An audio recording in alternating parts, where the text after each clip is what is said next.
السلام عليكم ورحمة الله وبركاته. معاكم كريم فاميلي، واللي يا رب القناة تعجبكم وإن شاء الله قصص جديدة وقصص مشوقة وقصص مرعبة.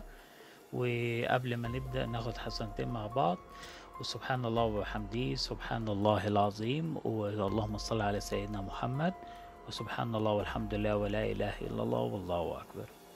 ونبدأ مع بعض القصة الجديدة. القصة دي قصة حقيقية في إحدى الدول القصة العربية. القصة دي كان في مغنية كانت بتعمل حفلات غناء، وكانت المغنية ديت ليها حفلات ومعروفة، يعني كانت مغنية معروفة في بلدها. جالها شخص وطلب منها ان هي تعمل حفلة خاصة لبيت. هتيجي العربية من أهل القصر ده تيجي تاخدها من مكانها هي والفرقة بتاعتها لحد البيت وترجعها تاني لحد المكان بيتها. فكانت طبعا المغنية ديت كانت عندها حفلات كتير، وكان صعب ان هي تاخد الميعاد المعين اللي هم طلبوه.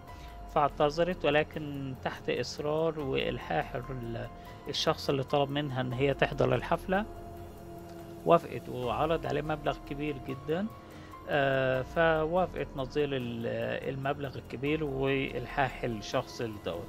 في اليوم الموعود راحت المغنية هي والفرقة بتاعتها، راحوا البيت كان طريق فاضي ومهجور فعليا، مفيش أي شيء يدل إن في حياة في المكان ده. لقوا قصر كبير وإضاءات وبهرجة، ولقوا زينة كبيرة وأصوات صريخ وحفلة وضحك وهياص وصريخ. فهم عادي متعودين على الوضع، بس اللي خوفهم ان القصر ده مهجور واول مرة يشوفوه، رغم ان هم راحوا قصور كتير.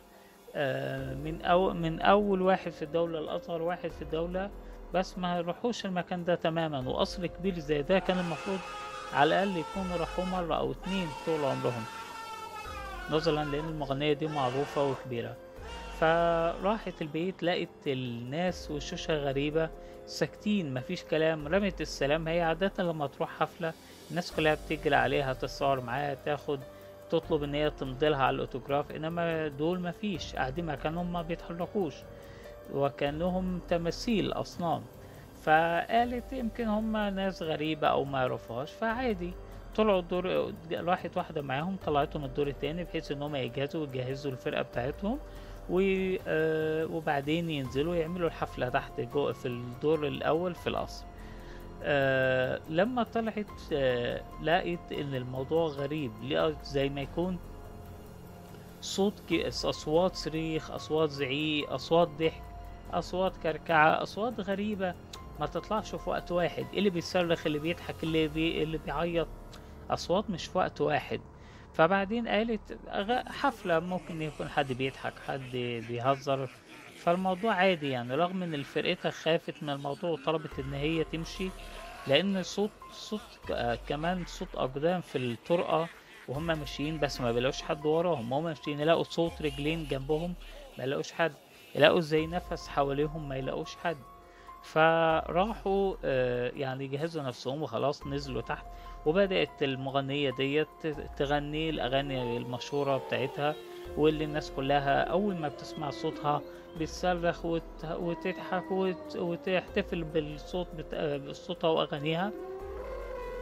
لكن مهما تغني في أغاني مفيش، كل اللي فيه إن هما الناس قاعدة ساكتة ما بتتحركش، ووشهم ثابت، لا بيتكلم ولا بيضحك ولا حاجة، رغم ان في صوت رعب وضحك وصريخ وموسيقى عالية منهم، بس ما فيش صوت، يعني شفايفهم ثابتة ما بتتحرك. فخافت وقامت اعتذرت، قالت ان هي هتاخد استراحة. طلعت الدور التاني في القصر المهجور، جالها واحدة قالت لها انت مطلوبة بالاسم ان انت تغني معانا.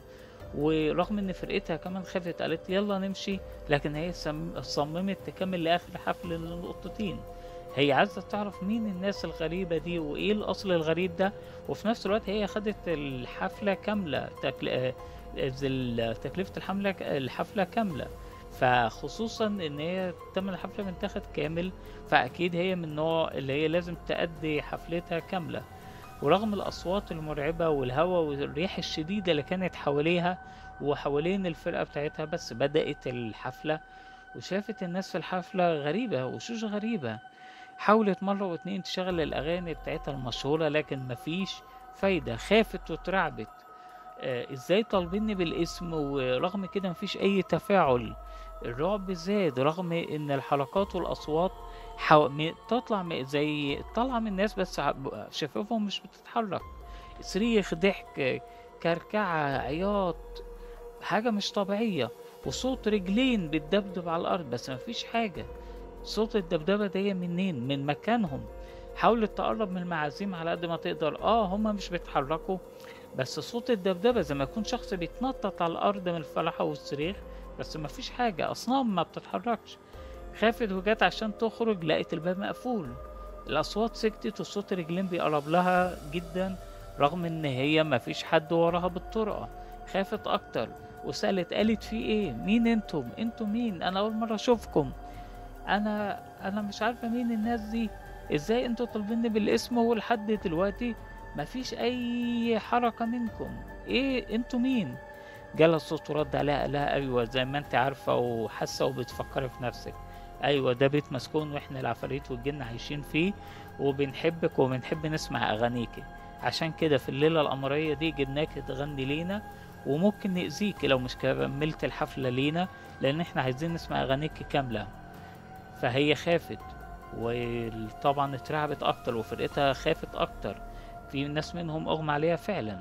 فتعمل ايه؟ قالت ماشي، هعمل اللي انتوا عايزينه، بس تسيبونا وما تأذوناش. فغنت هي وفرقتها، كل ما تزود الايقاع الاصوات تزيد والناس ما تتحركش. الاصوات موجودة، صريخ ورعب، بس الناس دي ثابتة اصلا ما بتتحركش. ومرة واحدة صوت رعد جه من بره القصر، والنور اتطفى، وظهر نور احمر غريب ملى القصر كامل، ما بقاش في اي اضاءة تماما غير النور الاحمر ده. وريحة شياط ملت المكان، وزي ما يكون في حريق. فبس ما فيش حريقة. لقيت الناس دي اتحولت لاشكال مسخة دميم، رجلين وايدين حيوانات واشكال مرعبة، بس وشوشهم وشوش بني ادمين. بس شكلهم يخوف، مش بني ادم عادي طبيعي، شكله يخوف. حاولت تكمل حفلة لكن مفيش فايدة. وقعت واغمى عليها من الرعب، وصحت لقت نفسها بره البيت، وفرقتها بتحاول تصحيها، وكل فرقتها مرعوبين وخايفين بيحاولوا يبصوا حواليهم. قالت لهم هو ايه اللي حصل؟ قالوا لها مرة واحدة لما وقعتي كلنا من الرعب كنا خايفين، احنا كمان قلنا في حد اذاكي فاغمى علينا احنا كمان. واللي مغماش عليه اتغمت عينيه ولقى نفسه، ولقينا نفسنا كلنا بره. وجم ولقينا نفسنا بره البيت ده. جم يشاوروا على البيت، ما لقوش البيت تماما، القصر المسكون ده مش موجود. فخافوا اكتر واترعبوا، وجريوا كلهم وسندوا بعض وجريوا على اقرب طريق في عربيات، وركبوا تاكسي ورجعوا بيوتهم. وهنا المغنية من الرعب واللي شافته الاشكال اللي شافتها وخايفة منها تأذيها، اعتزلت الغناء وبطلت تغني تماما. ومحدش ساعتها عرف السبب غير ان هي مغنية واعتزلت. بعد سنين طويلة قالت السر ده لصديقة ليها، ولكن صديقتها هي اللي عرفت الناس القصة دي. ودي قصة حقيقية، ولسه في قصص حقيقية للرعب فعلا حقيقية. وهجيب لكم قصص من الشرطة حول العالم، ويا رب قصة تعجبكم. طبعا القصة فيها تفاصيل أكتر، اكتبوا لي في التعليقات لو عايزين تعرفوا تفاصيل عليها. وطبعا أنا مش هقدر أقول اسم المغنية ديت للخصوصية، بس هي فعلا الكلام ده حصل، بس أنا بحاول أجيب لكم يعني نبذة أو مختصر من القصة بتاعتها. ويا رب قصة تعجبكم. ما تنسوش الاشتراك ولايك والشير وتفعيل زر الجرس. وفي الآخر ناخد حسنتين مع بعض. سبحان الله وبحمده سبحان الله العظيم، وسبحان الله والحمد لله ولا إله إلا الله والله أكبر. اللهم إني على ذكرك وشكرك وحسن عبادتك. والسلام.